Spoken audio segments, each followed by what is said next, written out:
This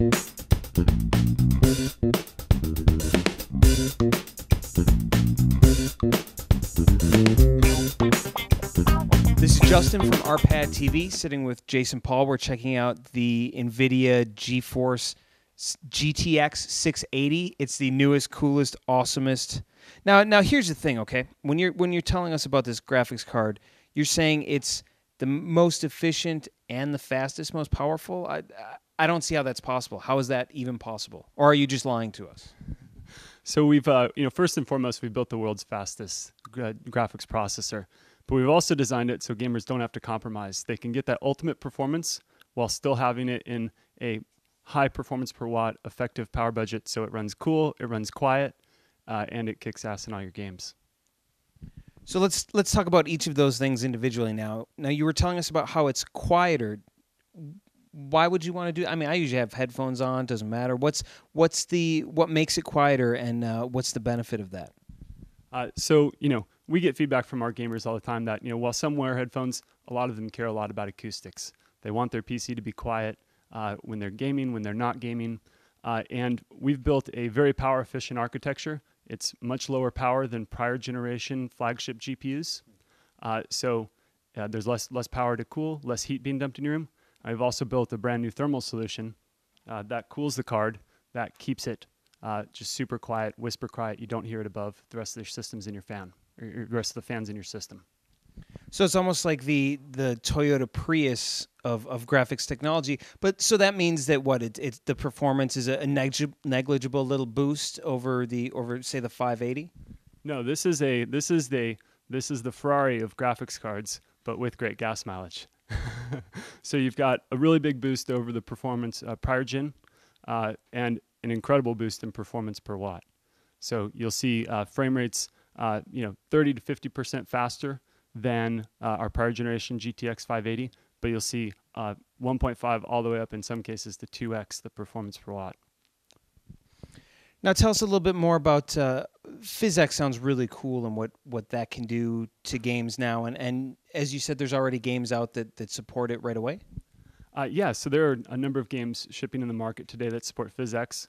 One of the big games of last year, Batman Arkham City, supported PhysX, looked incredible.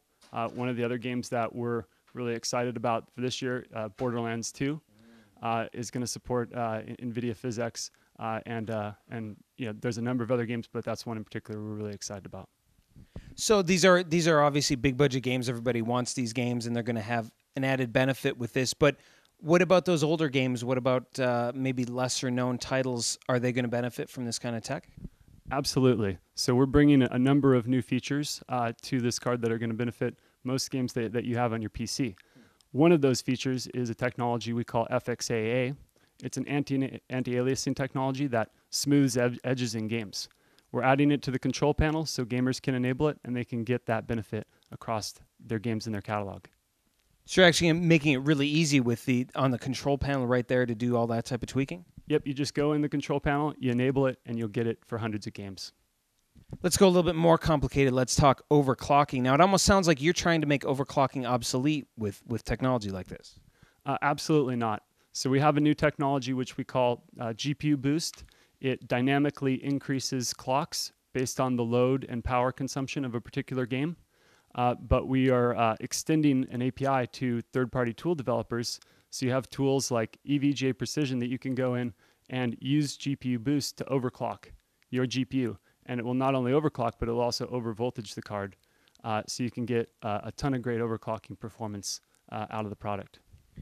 Now, another thing you were telling about that sounds really cool is the Vsync adjustment that you guys are doing, because it just seems foolish to go from 60 frames per second down to 30, and you guys are really solving that kind of long-standing problem, right? Yeah, absolutely. So we've introduced a new option in our control panel that we're calling adaptive Vsync. One of the big problems with Vsync is if your game ever goes below 60 frames per second, you could hit a stuttering situation.